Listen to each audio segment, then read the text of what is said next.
Assalamualaikum warahmatullahi wabarakatuh. Selamat datang di channel As by Story. Jangan lupa like, komen dan subscribe serta aktifkan lonceng notifikasi agar tidak ketinggalan cerita menarik lainnya. Sekarang mari kita mulai ceritanya. Dini hari itu, langit desa diselimuti kabut tipis.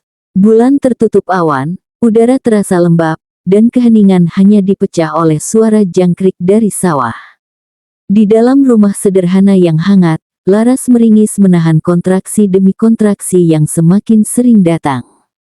"Ibu, sakitnya udah makin rapat," lirih Laras sambil menggenggam tangan ibunya. Bu Dewi, yang sejak semalam tak tidur, langsung sigap. "Nak Raka, ayo siapkan mobil. Kita ke bidan sekarang, ini sudah waktunya." Raka yang setengah ngantuk langsung melompat dari duduknya. "Siap, Bu." "Laras, tahan sebentar ya." "Udah siap, kita berangkat sekarang." Bidan Ratri, yang rumahnya hanya 10 menit dari sana, sudah bersiap begitu mereka tiba. Laras langsung dibawa ke ruang bersalin. Tangannya erat menggenggam lengan Raka yang tak henti membisikkan doa. "Sayang, kamu hebat. Napas panjang, ya. Aku di sini. Kita tunggu anak kita bareng-bareng," bisik Raka, keningnya menempel ke pelipis Laras. 4 jam berlalu dalam perjuangan dan tangis. Hingga akhirnya, di antara keringat dan linangan air mata, terdengar tangis nyaring mengisi ruangan. "Oek, oek." Laras terisak lepas. Raka terdiam. Dadanya bergemuruh. Tangannya gemetar menerima bayi mungil itu dari tangan bidan. "Selamat, bayi laki-laki, sehat," ucap bidan Ratri pelan. Bibir Raka bergetar saat mendekap bayi itu ke dadanya. Tangis bayi itu masih mengisi ruangan, menghapus seluruh rasa lelah dan cemas selama berbulan-bulan. Raka membisikkan azan di telinga kanan anaknya dengan suara yang bergetar, "Allahu Akbar. Allahu Akbar." Air matanya jatuh satu persatu. Laras memandang dari tempat tidur, senyumnya begitu damai. "Namanya siapa?" tanya Bu Sri kemudian, yang tak mampu menyembunyikan tangis bahagianya. Raka memandang Laras yang mengangguk kecil, lalu menjawab, "Ryan Alvarezi Putra." Pagi itu, rumah keluarga Laras dipenuhi ucapan selamat. Ibu-ibu PKK, para tetangga, bahkan Pak RT datang menjenguk dengan membawa bingkisan, jajanan, dan doa. "Ih, Bu, ganteng banget bayinya. Persis bapaknya waktu muda," goda Bu Lilis sambil mengelus kepala bayi Ryan yang terlelap. "Ah, Bu Lilis, bapaknya waktu muda sering ngerokok di belakang kelas, tuh." "Jangan dibandingkan," sahut Bu Rumi yang langsung disambut tawa seisi ruang tamu. Laras hanya bisa nyengir sambil memegangi perut yang masih terasa nyeri.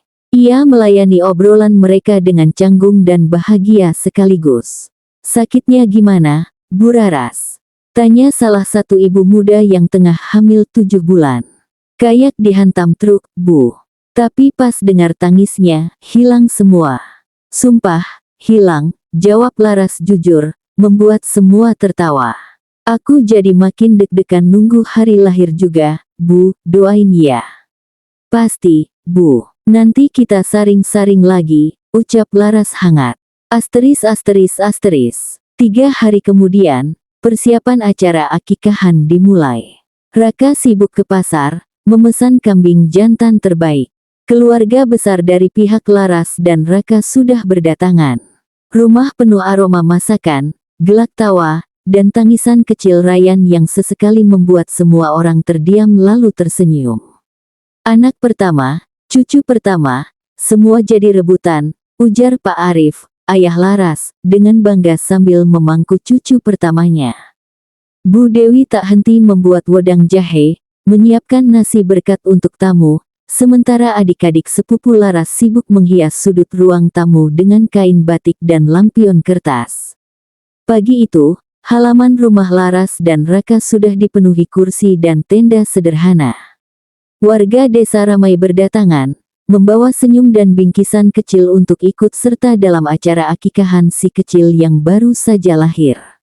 Pak Ustadz Ahmad, yang biasa memimpin pengajian di langgar desa, sudah duduk bersila di atas karpet merah yang digelar di tengah halaman. Di sampingnya, bayi mungil Laras dan Raka tidur lelap dalam ayunan putih yang dihias dengan pita biru dan bunga melati. Laras duduk bersimpuh di dekat ayunan, masih terlihat lelah pasca persalinan, tapi matanya berbinar penuh syukur. Di sampingnya, Raka tampak gagah dengan baju koko putih dan peci hitam, menggendong si kecil sebentar sebelum menyerahkannya kepada Pak Ustadz. "Marilah kita mulai dengan pembacaan doa dan sholawat Nabi," ucap Pak Ustadz Ahmad, membuka acara dengan suara tenang. Pengajian berlangsung khusyuk. Suara ibu-ibu pengajian menyatu dalam lantunan ayat-ayat pendek, sesekali terdengar suara bayi lain yang ikut hadir. Tak lama kemudian, doa khusus untuk sang bayi dipanjatkan, memohon agar anak Laras dan Raka tumbuh menjadi anak saleh, sehat, dan bermanfaat. Usai pengajian, tibalah momen pemotongan rambut.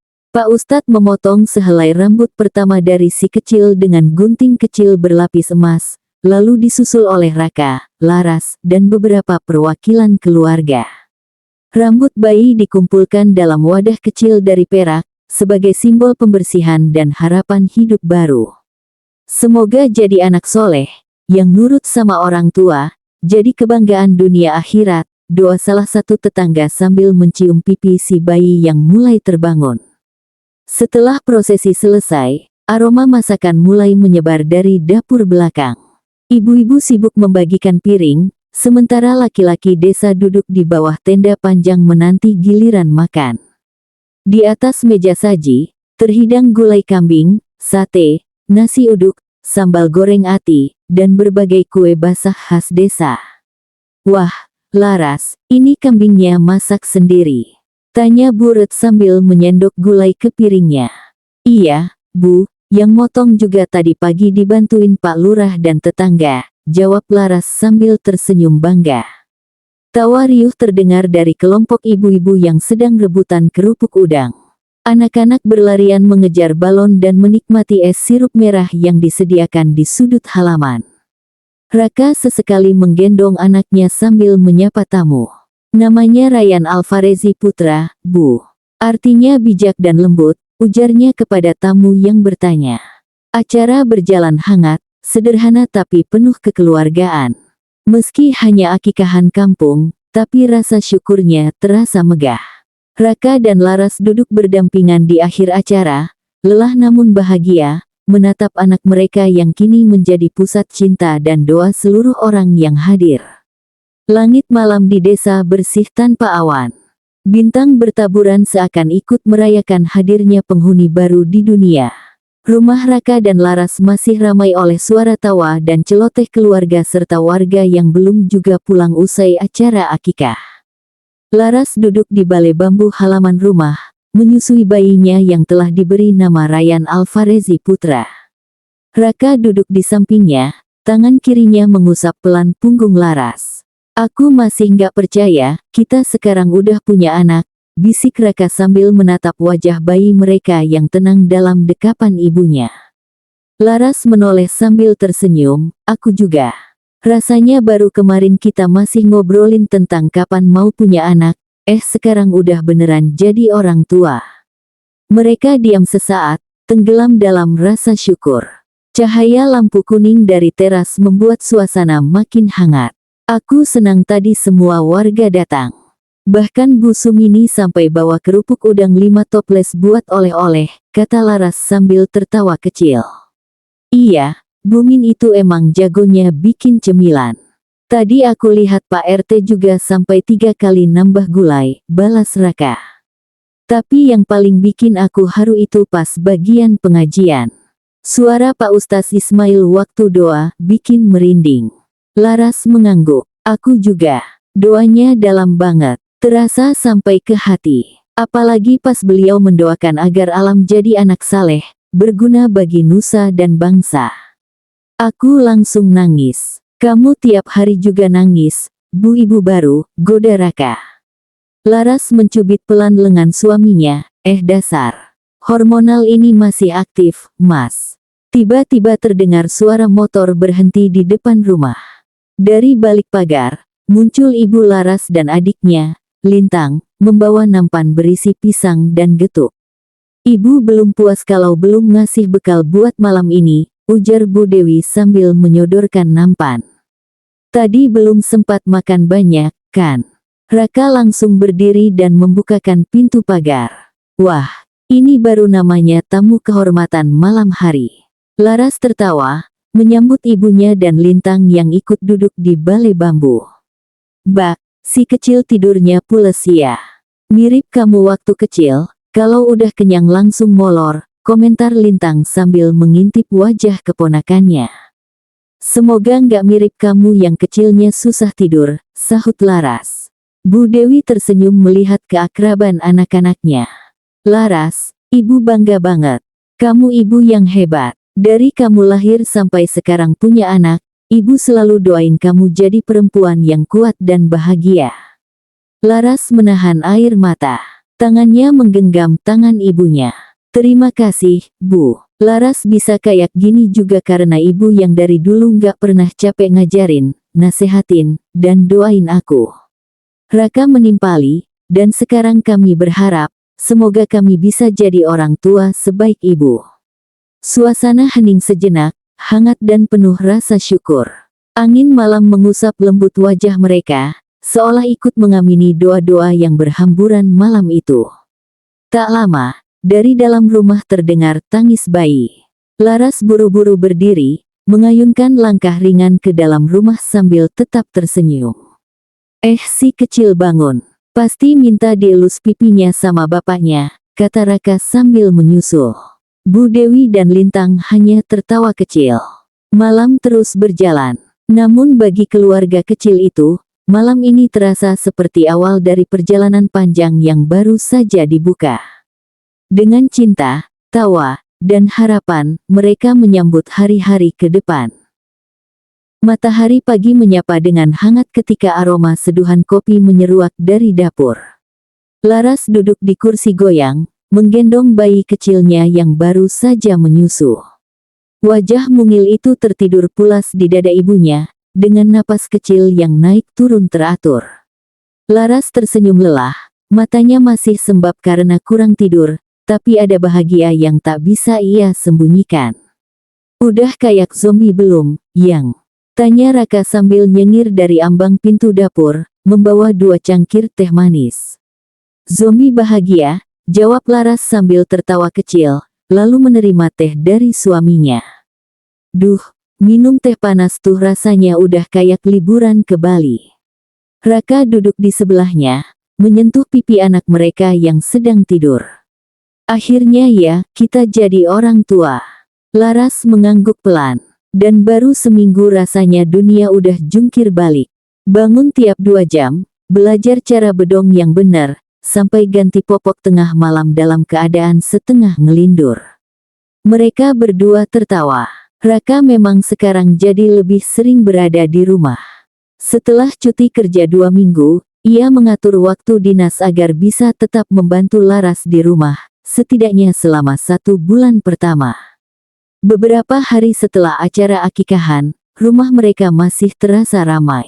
Tetangga dan saudara-saudara masih suka mampir, entah sekadar menjenguk atau membawa lauk pauk.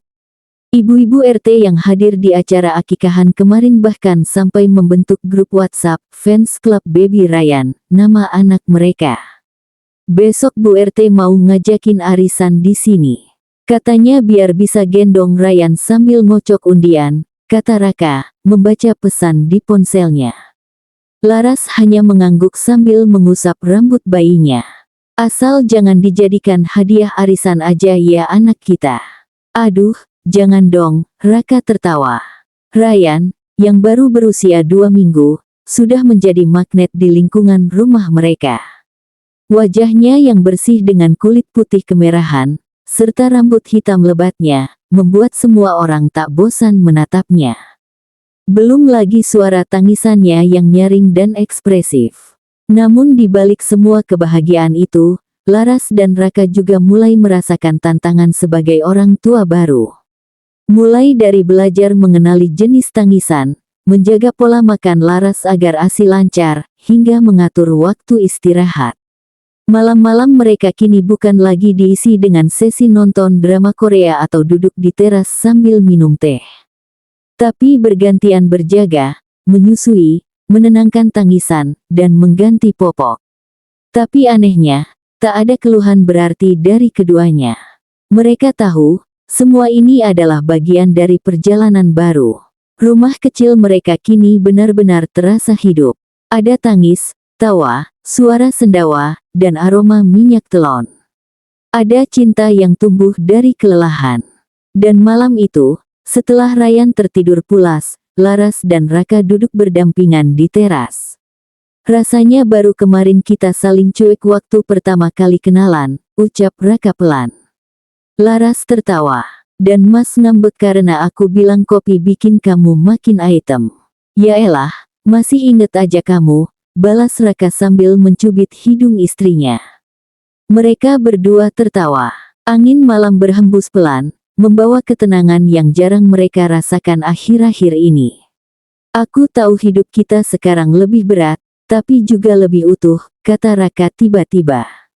Laras menoleh, menatap suaminya dalam diam. Terima kasih ya, sayang, sudah jadi ibu dari anak kita. Laras menggenggam tangan Raka, mengangguk pelan. Dan Mas, terima kasih, udah selalu ada. Walau kadang telat bangun pas gilirannya jagain Ryan. Raka tertawa. Ups, malam itu, tanpa perlu kata-kata berlebihan, keduanya tahu bahwa cinta mereka tumbuh, tak lagi seperti bunga liar yang mekar bebas, tapi seperti pohon rindang yang kuat menopang badai. Dan mereka siap menjalani hari-hari ke depan bersama. Pagi hari di rumah Laras dan Raka tak lagi seperti dulu. Aroma minyak telon menggantikan wangi parfum mahal yang biasa Laras semprotkan sebelum berangkat kerja. Suara tangis bayi menjadi alarm alami yang membangunkan mereka setiap pagi, lebih efektif dari jam waker yang kini bahkan jarang digunakan. Laras menatap jam dinding. Pukul 5.12 pagi. Ia bangkit pelan, berusaha agar tidak membangunkan Raka yang tidur dengan tangan masih memeluk guling. Namun baru 2 langkah menuju boks bayi, suara lirih Raka terdengar. Sayang, biar aku aja. Kamu kan baru tidur 2 jam lalu, gumamnya sambil mengusap wajah dan bangkit dari kasur. Laras hanya tersenyum. Gak apa-apa, Mas. Aku juga sudah tidak ngantuk, mau gendong anak kita. Dengan langkah ringan, Laras menghampiri putra mereka, Ryan. Bayi mungil itu masih meringis, tapi berhenti menangis begitu Laras menggendongnya ke dada. Ia membelai pelan kepala anaknya, membisikkan ayat-ayat pendek sambil mengayun pelan tubuh kecil itu. Masya Allah, wangi banget kamu, nak, bisiknya pelan. Raka berdiri di belakang Laras, memeluk pinggang istrinya sambil ikut menatap buah hati mereka. Aku kadang masih gak ngangka, kita udah sampai di titik ini. Dulu rasanya masih sering debat kecil soal tempat makan, sekarang debat soal popok dan susu. Laras tertawa kecil, tapi debat yang manis, ya. Kalau sama kamu, apapun manisnya, goda Raka. Setelah Ryan tertidur kembali, mereka berdua duduk di meja makan. Sarapan belum tersaji, hanya segelas air putih yang disiapkan Laras. Ia sudah menyiapkan mental untuk kembali bekerja minggu depan. Cuti melahirkannya hampir habis, dan ia merasa berat meninggalkan untuk 8 jam lebih setiap hari. Mas, suara Laras terdengar ragu. Raka menoleh. Gimana kalau aku tambah cuti kerja dulu, 1-2 bulan lagi? Rasanya belum tega ninggalin Ryan di rumah. Aku tahu ada mama yang bisa bantu jaga, tapi... Raka menghela napas. Aku ngerti. Senyaman kamu aja sayang. Mungkin kamu bisa kerja dari rumah sementara waktu. Bisa sih, tapi pasti gak maksimal. Apapun yang kamu putuskan, aku dukung. Selama kamu bahagia dan juga nyaman, ucap Raka, menggenggam tangan istrinya dengan mantap. Minggu siang itu, rumah mereka kembali ramai oleh kehadiran keluarga. Kali ini bukan karena ada acara, tapi hanya kunjungan santai keluarga besar Laras. Tante Nia membawa opor ayam dan rendang, sedangkan adik Laras membawa puding buah kesukaan mereka sejak kecil. Ih, Ryan makin mirip kayak papanya, ya, celetuk Tante Nia sambil mencubit pipi Ryan yang sedang tertidur di dalam pelukan Laras. Yah pasti mirip papanya dong Tan, masa mirip tetangga? Sahut Laras sambil terkekeh. Iya ya, Tante Nia tertawa. Obrolan berlanjut ringan. Namun di sela-sela tawa dan senda gurau, Laras sesekali mencuri pandang ke arah Raka yang tampak lebih sering sibuk membalas pesan di ponselnya daripada ikut dalam percakapan. Malam harinya, saat mereka berdua sudah sendiri, Laras akhirnya membuka pembicaraan. Mas, akhir-akhir ini kok sering banget sibuk sama HP. Ada apa? Kayak lagi mikirin sesuatu. Raka menoleh, menaruh ponselnya di meja, lalu menarik napas panjang. Iya, sayang, ada rapat mendadak dari kecamatan. Katanya desa kita diminta ikut program pembangunan besar, dan aku harus nyiapin laporan plus rencana kerja. Kalau diterima, aku bakal sering keluar desa selama beberapa minggu ke depan. Beberapa minggu, Laras refleks meninggi suaranya. Raka mengangguk pelan. Iya, aku tahu waktunya nggak tepat. Kamu baru aja lahiran, dan kita masih adaptasi sama bayi. Tapi tanggung jawabku ke warga juga nggak bisa aku tinggal. Laras terdiam, menunduk. Hatinya bimbang, di satu sisi ia tahu Raka punya amanah besar sebagai kepala desa, tapi di sisi lain, ia takut harus melewati hari-hari repot sendirian. Kalau itu memang kewajiban Mas, aku nggak akan menghalangi, ucap Laras akhirnya, meski suaranya bergetar. Cuma, jangan sampai Mas terlalu capek. Aku juga butuh Mas di rumah. Raka mendekat, meraih bahu Laras dan menatap matanya lekat. Aku janji nggak akan lepas tanggung jawab di rumah. Kalaupun aku harus pergi rapat keluar desa, aku akan atur supaya nggak lama-lama. Kamu nggak sendirian, sayang. Ada aku, selalu. Laras menghela napas lega. Air matanya jatuh, bukan karena sedih, melainkan karena terharu. Raka memeluknya, menempelkan keningnya di pelipis Laras. Kita jalani bareng-bareng ya. Sekarang bukan cuma aku dan kamu lagi, tapi kita bertiga. Malam itu, mereka kembali menyatu dalam kehangatan sederhana. Tak ada kata-kata muluk, hanya janji diam-diam untuk tetap saling menjaga, meski hari esok penuh tantangan. Pagi itu, matahari sudah condong naik ketika Raka keluar dari rumah dengan map coklat di tangan. Laras mengantarnya sampai ke pagar, sambil membawa sekotak bekal berisi nasi uduk dan telur balado. Ini buat sarapan di balai desa. Jangan lupa dimakan, Mas. Jangan cuma ngopi sama rokok aja, ujar Laras sambil menatap suaminya tajam. Raka terkekeh. Iya, ibunya Ryan. Nggak usah galak-galak, nanti warga pada takut sama ibu desanya. Nggak apa-apa, asal sehat, jawab Laras, menepuk pelan lengan suaminya. Hari itu, balai desa ramai. Kursi plastik biru sudah tersusun rapi, beberapa bapak-bapak dan perangkat desa mulai berdatangan. Agenda utama hari ini, pembahasan perbaikan jalan utama yang menghubungkan desa mereka dengan desa sebelah, rencana posyandu bulan depan, dan laporan penggunaan dana desa. Pak RW membuka rapat, lalu memberikan waktu ke Raka. Baik, Bapak Ibu, kita mulai dari masalah jalan desa. Kemarin saya cek sendiri, ada beberapa titik yang berlubang cukup parah. Apalagi sekarang musim hujan, bahaya buat pengendara. Kita perlu tentukan segera anggarannya. Beberapa warga mengangguk setuju, tapi ada juga yang mulai mengeluh.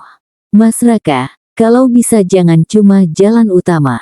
Jalan kecil menuju sawah juga perlu diperbaiki, celetuk Pak Darto dari pojok. Raka mengangguk. Iya, Pak, kita catat. Tapi kita harus prioritaskan dulu jalur yang paling sering dilalui. Biar nggak banyak korban jatuh. Pembahasan mengalir panjang. Dari soal jalan, mereka bergeser membicarakan program bantuan pupuk untuk petani, lalu rencana mengadakan pelatihan kerajinan tangan bagi ibu-ibu PKK. Sesekali terdengar tawa ketika Raka melontarkan candaan ringan untuk mencairkan suasana. Setelah rapat selesai menjelang siang, Raka tak langsung pulang. Ia meninjau beberapa titik jalan yang rusak bersama perangkat desa. Jalanan becek membuat sepatu dan celananya belepotan lumpur, tapi ia tak mengeluh. Kalau ini nggak cepat dibetulin, warga bisa celaka. Kita harus gerak cepat, ujarnya tegas kepada sekretaris desa yang mencatat semua arahan. Sore harinya, Raka pulang dengan tubuh lelah. Laras sedang duduk di teras, memangku bayi mereka yang tertidur pulas. Begitu melihat suaminya, ia tersenyum. Waduh, ini kepala desa atau kuli bangunan. Bajunya kotor semua, goda Laras sambil melirik celana suaminya yang penuh lumpur. Raka duduk di kursi bambu, melepas pecinya, dan menghela napas panjang. Capek, Yang, tapi senang. Warga tadi banyak kasih masukan. Rasanya enak kalau kita bisa ngobrol langsung sama mereka. Laras menyerahkan bayi mereka ke dalam pelukan Raka. Nih, biar semangatnya balik. Lihat anak kamu senyum dikit aja udah bikin capek hilang. Raka memandang wajah mungil itu lama-lama, lalu mengecup keningnya. Iya, benar. Semua ini buat masa depan dia juga. Malamnya, setelah makan malam sederhana, Raka dan Laras duduk lagi di teras. Lampu pijar kuning menggantung di atas mereka, suara jangkrik terdengar jelas. Mas, kata Laras pelan, kalau capek banget, jangan dipaksa. Biar perangkat desa lain juga ikut kerja. Raka menatap istrinya dengan lembut. Ras, aku ini kepala desa. Kalau aku nggak turun langsung, aku nggak tahu apa yang sebenarnya dibutuhkan warga. Aku nggak mau cuma duduk di kursi dan tanda tangan. Laras terdiam, lalu tersenyum bangga. Ya udah, tapi janji, tetap jaga kesehatan. Aku nggak mau kamu sakit gara-gara terlalu mikirin desa. Janji, jawab Raka, meraih tangan Laras dan menggenggamnya erat. Malam itu, mereka berbincang lama, bukan hanya soal desa, tapi juga soal mimpi dan masa depan keluarga kecil mereka. Dan meski Raka tahu pekerjaannya tak pernah ringan, ia percaya selama ada Laras di sisinya, semua akan terasa lebih mudah. Tamat.